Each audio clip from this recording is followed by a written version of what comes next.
In the 12th year of Kanbun, 1672, the young man left his hometown of Akasaka, Iga province, for Edo. He was leaving behind a career of service to the Todo family, his home, and dear friends. With this difficult parting, the young Matsuo Basho determined the course his life would then follow. His decision to leave home embodied his deepest desires and emotions. He was following his heart on a long journey into the craft of haiku. Basho's resolve to follow a path of writing haiku poetry was the first step of a lifelong journey into nature. His was a lonely life, the life of a wanderer. He was homeless by choice, spending his days on the road, leaving his mind unfettered by routine and obligation. Matsuo Basho became the supreme master of haiku. He keenly understood the profound charm of haiku's 17-syllable form. He pursued artistic truth using plain words and expressions. His genius was not just his descriptions, but his ability to create visual and emotional images. The true worth of haiku is said to lie in the overtones of the poem's simple form.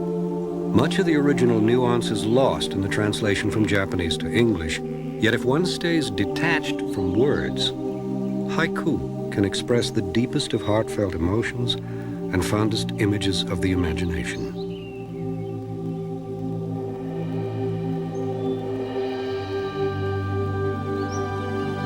In essence, haiku can be expressed as what I feel. The words must be turned within, to the heart. To truly understand Basho's haiku, one must not merely read or hear, but view in the mind's eye. Reach back to simpler days and thoughts, to view the world as a child and experience it again for the first time. Herein lies the challenge and joy of haiku. In Basho's haiku, he does not merely describe the surface of nature. He pierces through to the very core. Over the darkening sea, the duck, an indistinct white cry. To harmonize with nature and become one with it in feeling, this is the fountainhead of early Japanese spiritual life. To understand the regard which the Japanese have for nature is to begin to understand Kokoro, the heart, within Japan. The Japanese have a word, shinpi, to describe the feeling of dark, embracing mystery which they feel when enveloped by the depth and richness of nature. Shin meaning godlike and pi meaning secret. It is the same shin as Shinto, the original religion of Japan, which is the belief that gods abound in nature and create its wonders, that nature is the giver of blessings, the power of spirit thought to be in man. This spiritual power is what the Japanese call kami. Kami can very literally be used to mean God or divine beings.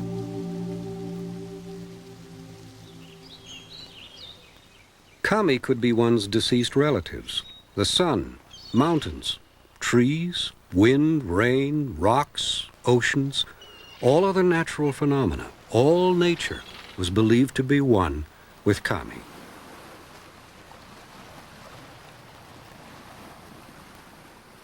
Given the vastness of nature, the number of Shinto gods was extraordinarily great. Japanese mythology uses the phrase Yaoyorozu no Kami, meaning 8 million gods.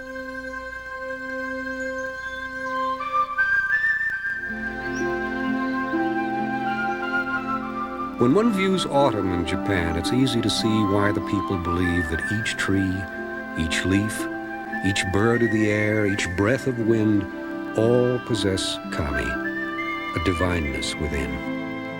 Every tree is a different shade of gold, red, green, and orange. Each bird rises on a new wind. Each shimmering leaf dances its last fall to earth alone. Each cool breeze brushes the cheek as if to say, "Remember me when I'm gone." And indeed, they are each remembered and missed until the next autumn, when the cool breezes return, brush the cheek, and again whisper, "Remember me."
There's wonder in every view. First awe, then appreciation. Finally, harmony with self and nature. To transcend self-centeredness and become one with nature, that is the essence of Japanese spiritual life. One must allow nature to work magic in the heart, allow peace to come, cares to disappear, the soul to find rest. The Japanese believe there is divinity in all of nature and that they should develop a spiritual oneness with it in all its different moods, expressions, and seasons. Each season having a feeling all its own. One of the indispensable components of haiku are words which indicate season. Much of the sensitivity of haiku is found in using seasonal words to express feelings and emotions. Basho once wrote of a lonely road stretching through the trees out of sight. Bleak, cold, the road still wet, small puddles, no sound. He considers the oncoming winter.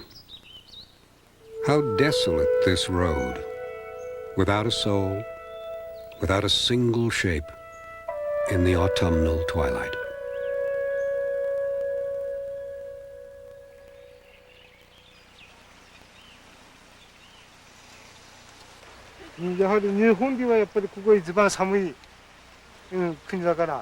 It is cold here. In the winter, the trees are weighed down with the heavy snow and ice, making the knots bend. The branches are short in length and the root is large.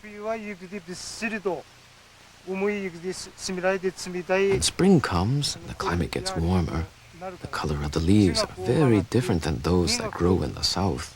It is beautiful. I think it got this way naturally. I come here often to paint. It is a special place. I believe it is the most beautiful place in all of Japan. I'm not sure this place will always be like this. Many people come here these days, and I can begin to see the changes. I want to preserve this place as it is. There are many people who cannot enjoy this as I can, so I paint. This way I can share this place with them.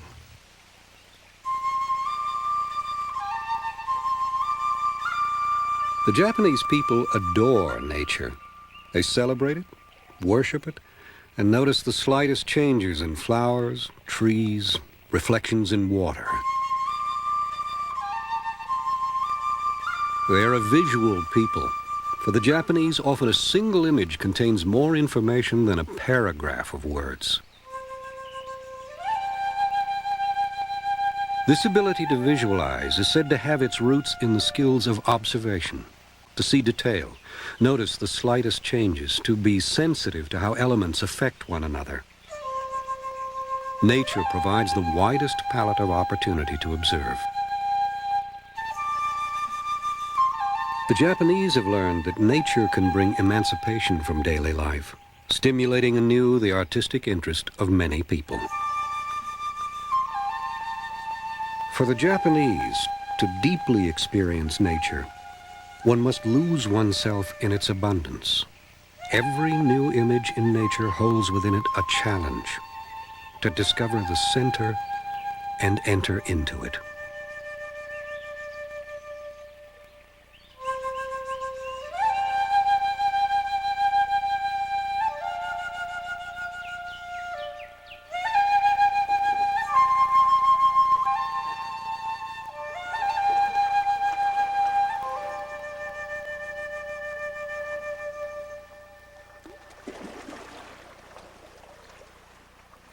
The Japanese do not demonstrate openly the feelings of deep awe and reverence they feel for nature.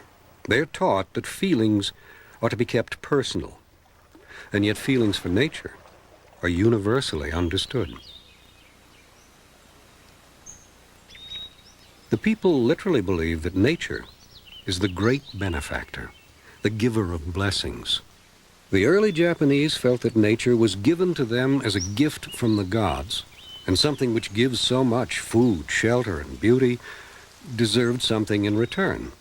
The people gave what they had, worship and respect.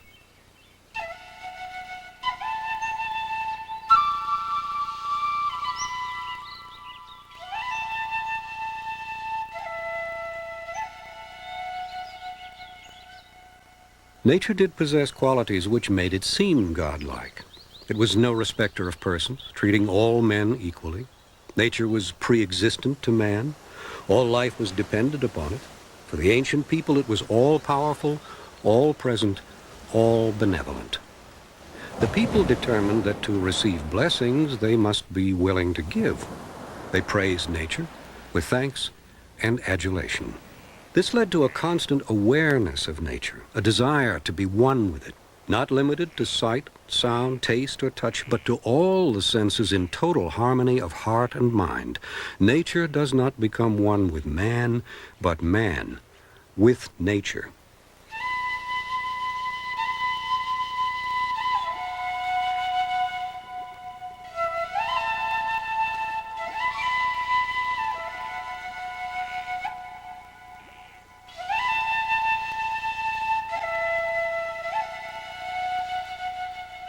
The Japan archipelago stretches nearly 2,000 miles north and south, so Japan has several different and distinct climates.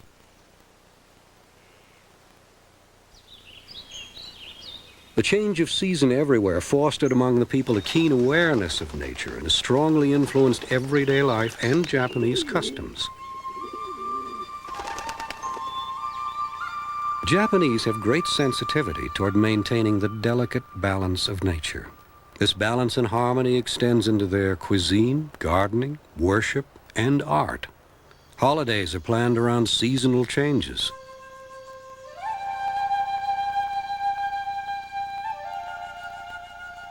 Understanding the people's regard for nature is basic to understanding the heart within the people, Kokoro, and the customs and traditions of Japan.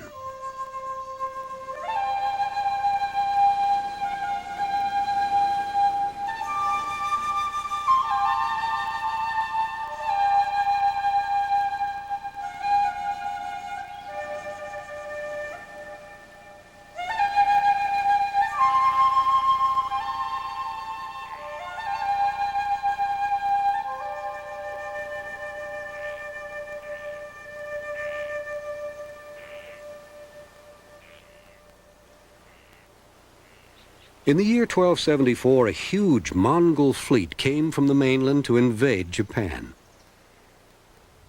The Mongols were just off the coast in the Japan Sea, ready to land the following day, when suddenly a typhoon struck, and the fleet was delivered a fatal blow. Most of the boats were sunk or destroyed.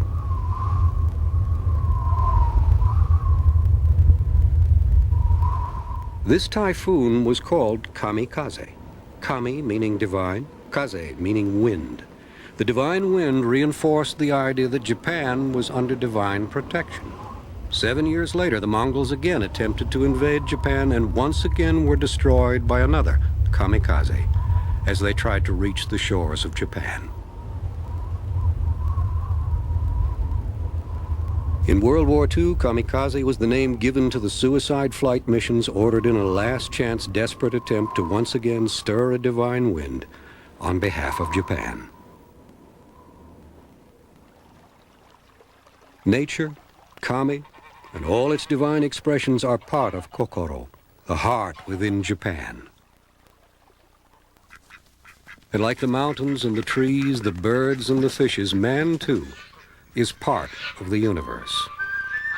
Therefore, whatsoever a man builds is also part of the universe. So here lies a paradox. Japan's love of nature and its natural unfettered splendor, and the need for space as industry and urbanization expand. This is a major challenge of the new Japan, not to disregard nature in the intense competition for space. Any civilized nation should act prudently with regard to whatever cannot defend itself, including the natural world. It is for each new generation to replenish and respect the delicate balance of nature and to stir a divine wind on behalf of life. For it is not just nature, but the giver of blessings.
As Basho recognized his advancing age, his heart turned inward.